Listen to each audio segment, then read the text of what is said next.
back to the neutral zone. Another month has gone by, and playoffs are just around the corner. March is ongoing, and trade deadline has been settled.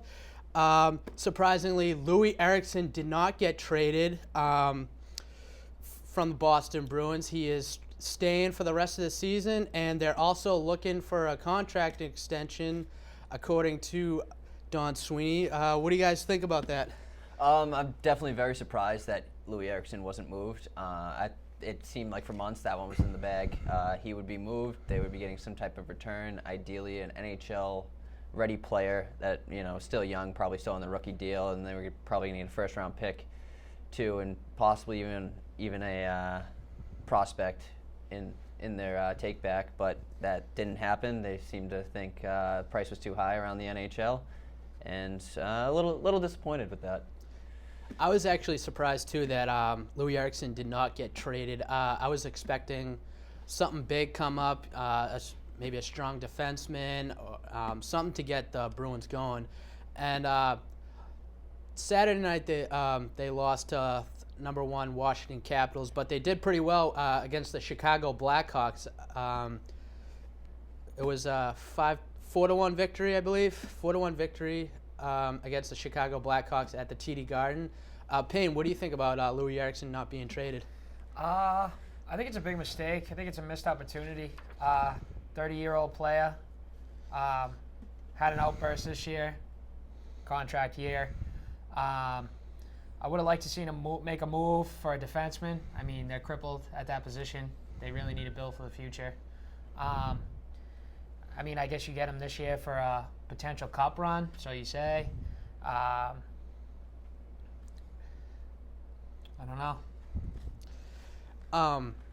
We also, not only did we not trade Louis Eriksson, but we picked up two players. I lost my train of thought here. John Michael Lyles. John Michael Lyles, and from Carolina Hurricanes. Carolina Hurricanes. What do you guys think about this pickup? He had a really, really nice assist in that Chicago Blackhawks game to none other than Louis Eriksson. It's definitely not a top four defenseman. Throughout his career, he's kind of been a offensive defenseman. He moves the puck very well in his own zone. He's an improvement for them, but he's kind of a stretch away from reliability, I think, back there, which it just seems like they have too many right now. I think he's definitely better. Like, they definitely needed him. Puck moving defenseman, make stuff happen. Anything's better than what they have right now, and not what they needed. I would love to see him get younger, but that doesn't hurt him. At the end of the day, it's a better team. Yeah, I agree. His stats are not that bad. I mean, he's got 6 goals, 9 assists, 15 points. We also picked up a former New Jersey Devil player, right winger Lee Stempenak. He was also very excited to be a part of the Bruins family. 16 goals this year, 25 assists, and 41 points. What do you guys think about picking up him?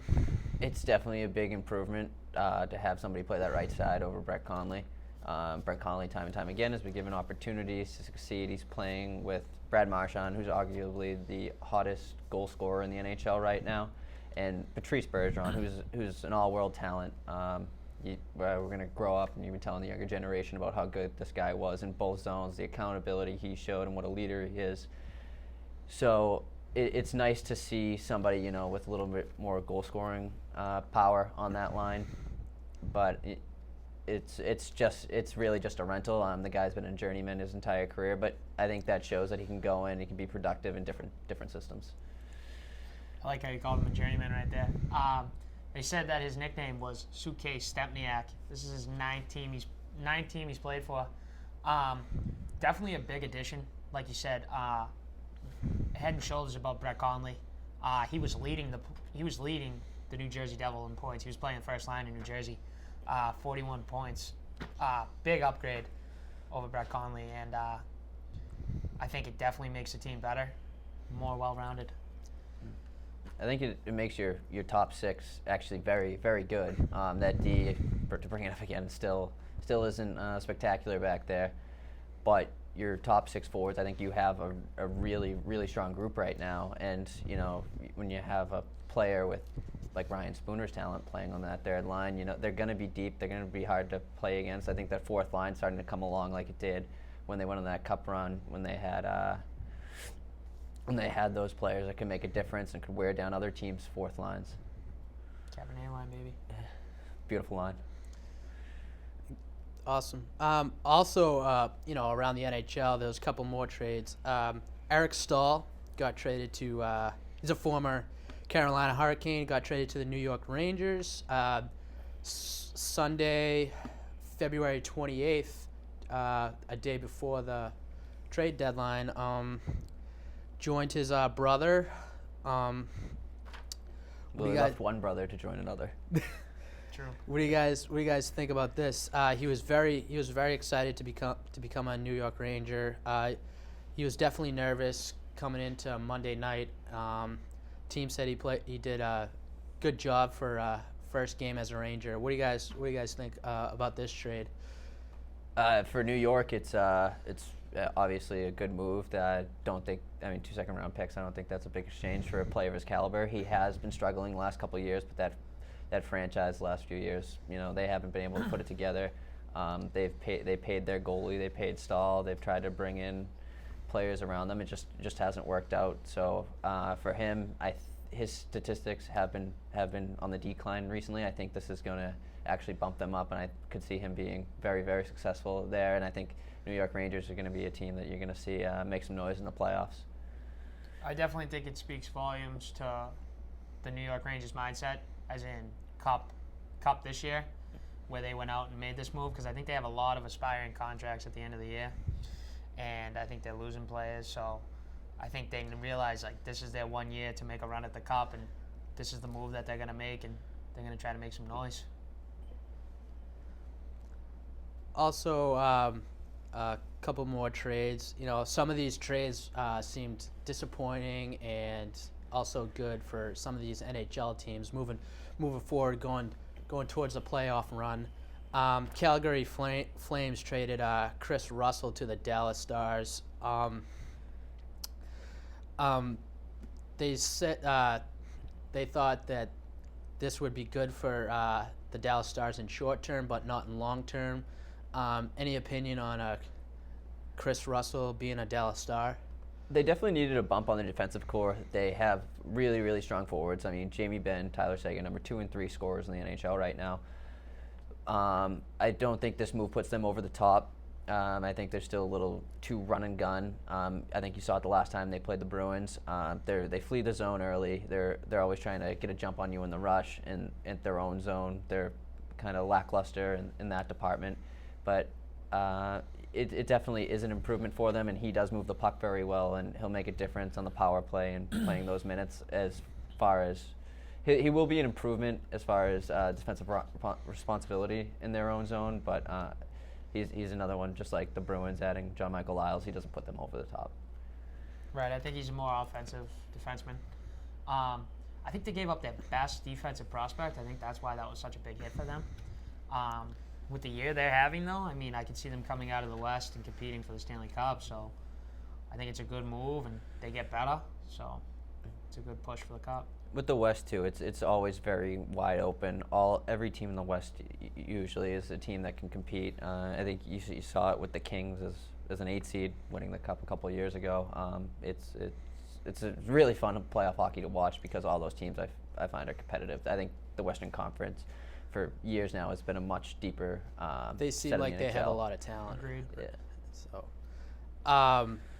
just going back a little bit further into February. I don't know if you guys caught the Bruins playing the Pittsburgh Penguins. David Pastrnak had a penalty shot. I didn't see what the penalty was, but he got a penalty shot. They said they were making some sort of history or something. What did you guys think of that goal? It was a good move by by Pasta there. As Coach Orion said in D3 the Mighty Ducks, make him make the first move, Conway. Well, Marc-Andre Fleury as the goaltender did not. He made the first move, and Pasternak just slid it right under him. So it was a pretty goal. Yeah, it was a nice goal. Came in with a lot of speed, stopped short. I think it speaks volumes that, like, where has he been all year? Like, I don't think Claude has played him enough. I mean, you look what he can do. He had 2 goals that game. Yeah, 2. Like, beating a team like Pittsburgh 5-1, that's a statement. I mean, I think that was the turnaround game. It shows. You've seen in their last few games. I mean, Yeah. after that game, I think they've become a lot better, and with Pasternak on the first line, they've become a better team. It definitely shows that the kid has a lot of talent. He actually he's on one of the World Cup teams. Yeah, Czech Republic. Czech Republic. Also, I think he's also with us. No, not Zdeno. He's on Team Europe. David Krejci. David Krejci. Yeah, sorry. Yeah, Zdeno Chara's on team Europe. So.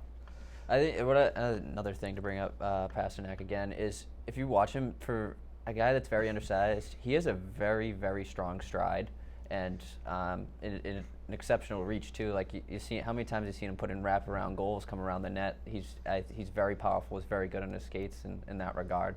He's still got to put more weight on, I think, to bounce off some defenders. But he's only 20 now. But that's another great sign with an undersized guy. He's fearless out there. I mean, you see him get knocked down time and time again. Bounces right back up. He's not afraid to wrap the puck around the net, get into the corners.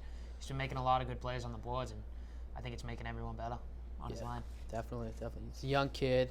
He's got plenty of time to improve over these years. Also, just going back a little further, since we last talked, we mentioned that Bruins are hosting LA Kings, and we saw our own Milan Lucic come home, not in a black and gold, but in a Kings uniform, and they had a tribute for Milan Lucic, a respected player. Would you guys? He also they lost, sadly, but he did make a goal in that game. But they did have a tribute for Milan Lucic. Would you guys thought about seeing Lucic at TD Garden? It was nice to see him come back. I think he deserved a good response to come home. He was, an important part of that team for many years. He had a drop off in the last couple of years, I thought, with the team. There's a cup with them too, so yeah. Yeah. So he got what he deserved. The team did not play the way the fans deserved, though. The Bruins looked so out of place. Looked like the ice was heavily slanted in the Kings' favor. But I just quickly wanted to bring that up. Milan Lucic had done a lot for us over the years. Once a Bruin, always a Bruin, I say. Now moving forward, recently the Boston Bruins played Chicago Blackhawks. I thought that was an unbelievable game. To be honest, I said to my dad the other night, a few nights ago, they're just going to get pulverized. I could see Chicago just running all over them, but they proved me wrong. What did you guys think about that game? That was a really good game. I enjoyed watching every second of that game. I'm not drinking the Kool-Aid yet.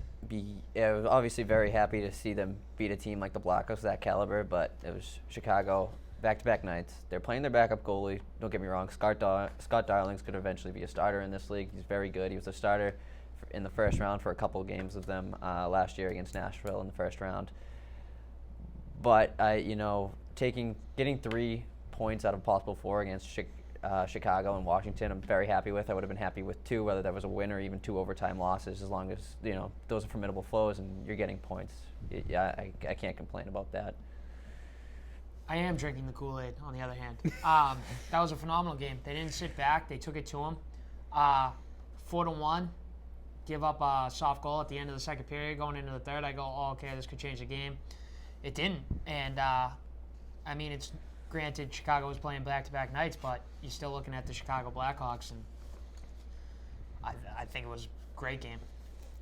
It was a great game, and just that last minute of the game, like when Chicago pulled their goalie and Chicago was fighting till the end. They made sure that they did not get that empty netter goal, but the Bruins still came with a win. But you could see how strong Chicago is, and it kind of looked like an early type of playoff game. I'm not gonna speak too soon, but you just see that Chicago is a very talented team, and I could see them going to the playoffs. I think that's it's a big win though in terms of the Bruins. It Yeah. feels like Winter Classic, and then when Right. Milan Lucic After came the season home, they've had, I mean, that's why Yeah. Yeah. they It's showed good up to in a see big that. game.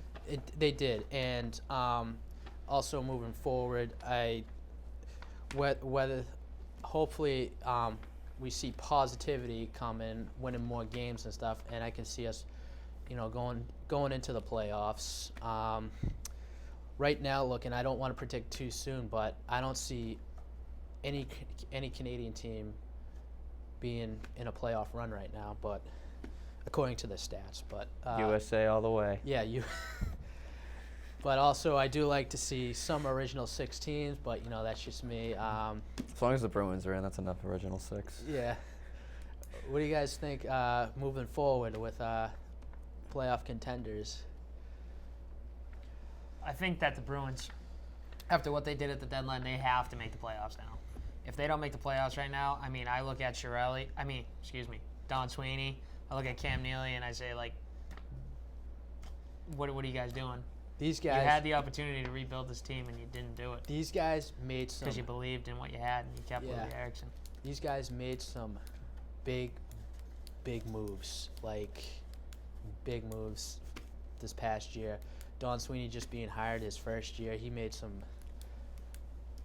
big, I don't think I would pull moves like that, but Dougie Hamilton just at the draft, first draft, and moving somebody like that's a that's very significant yes. move.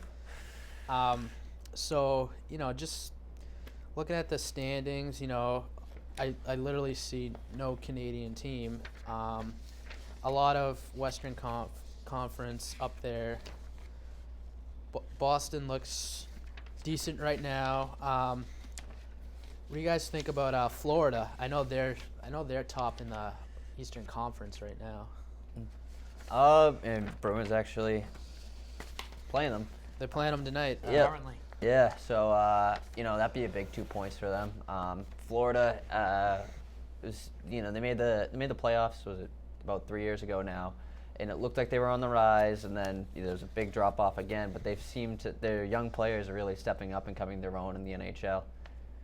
They went out and got Yami Yaga. Yeah, he's what awesome. happened. Yeah, 1 point away from third all time in scoring. The guy's something special. And he went over to the KHL and played for a few years too in between there. That guy's still got it. Yarmin Yager. He says he wants to play in the NHL till he's 50, and then after that he'll go play in Europe professionally. That's what he said. I don't blame him. Guy loves hockey. No family, no kids, nothing to worry about. I'd do it. I'd definitely do it if I was a Bruin star.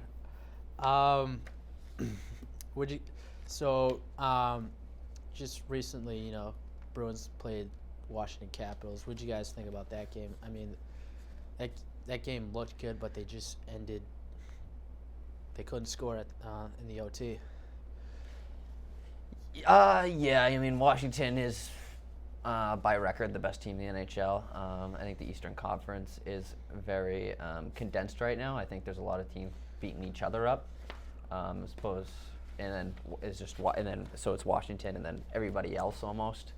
And I'm happy they did get a point. They got 2 points against Chicago, but that's the team you don't want to fall into that second wild card spot and draw them in the first round, because you're going to be happy if this team lasts 5 games in the first round, and they didn't trade Louis Erickson, didn't get anything back for him, so that would be very, very disappointing from a fan's perspective.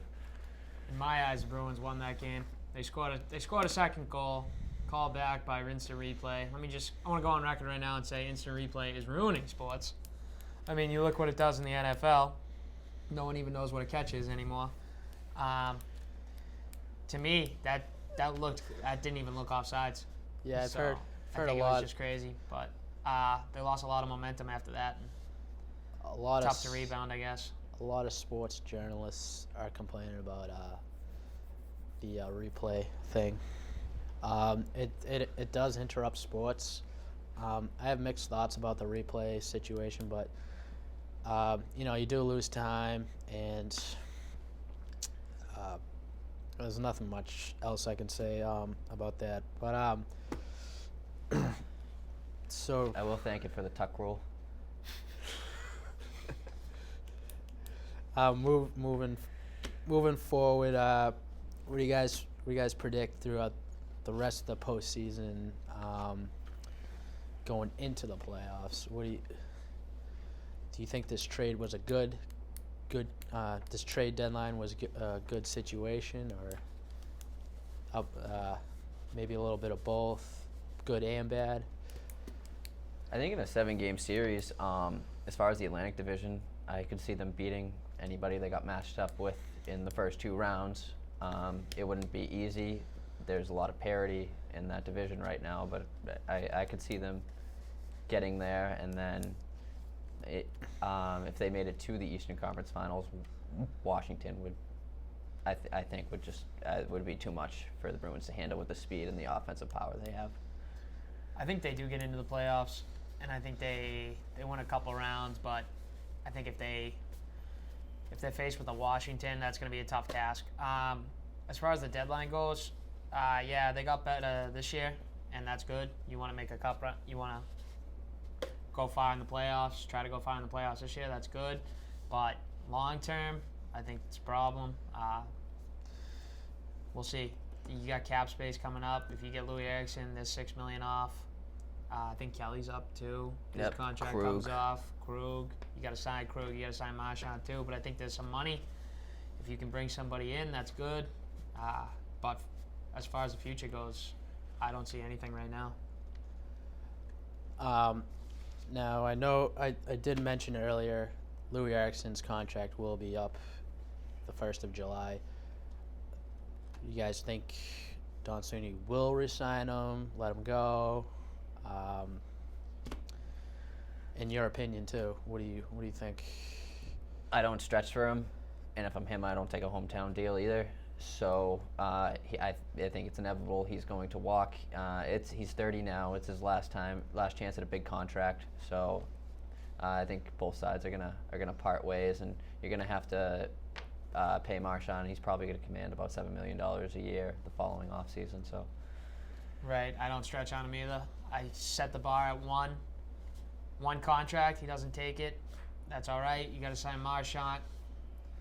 I don't push, and he's not gonna come back because he's gonna want that big contract. Like you said, it's his last chance at a big one, and a guy that's 30 years old and history of concussion problems. I don't see him. I don't overpay on him. I agree. If he needs to move on. I wouldn't go too far with the contracts. Let's quickly take a look at that March and a little bit of April just before the playoffs. So we got San Jose. We also got Anaheim, Los Angeles, New York Rangers, Florida, Toronto, and New Jersey. And then April. This is the last of the postseason. St. Louis, Chicago, Carolina, Detroit, Ottawa. And also, if we could bring up the Bruins World Cup players that are in the World Cup. So we have Louis Eriksson, got on Sweden, David Krejci, Czech Republic, David Pastrnak, Czech Republic, Zdeno Chara, Europe, Dennis Seidenberg, Europe, Patrice Bergeron, Canada, Tuukka Rask, Finland. And let's quickly take a look at the World Cup. So it'll be on September 17th to October 1st. And those are the quick looks of the World Cup jerseys that were posted last week. And once again, guys, I quickly did come up with a little fun thing again. So both of you quickly tell me, if you were any hockey player, you could pick any team. What team would you be on? Who would you marry? Where would you live? What position would you play? What number you would be? And what would be your hobby? In your car, sorry. I would be a young Jaromir Jagr because the guy just keeps playing on and on. He's had success. I know he won 2 cups early in his career. If I was him, I'd be shooting for a few more throughout the career. But him, girl, it's not even a question. It's Taylor Swift. And then car, Aston Martin. I'd be a young 18-year-old Patrice Bergeron. I'd play for the Bruins, clearly. What was the next one? Girl? Girl, yeah, girl. Girl. Taylor Swift. I tried to think of something else, but she's the best. Car. I'd probably drive a Ford Raptor, I think. Something with a little muscle. Place to live. Just Whatever NHL city I was playing in. That'd be Boston, the greatest city in America. quickly, mine was I'd be a Bruin, be number 14 right wing. Carrie Underwood would be my girl. Car, Mercedes S-Class. I'd live next to Tom Brady and play for the Bruins. So that was our little fun thing. That's another episode of the Neutral Zone. I'm your host, Danny Lacrosse. Have a wicked awesome weekend. Wicked awesome week. I said that opposite. And go Bruins. Go Sox. They're just around the corner again. And Go also Tom Brady. Go Tom Brady. He did an extension. And also check out the Neutral Zone Facebook page. We would like your input, and our videos are up there every month that we shoot.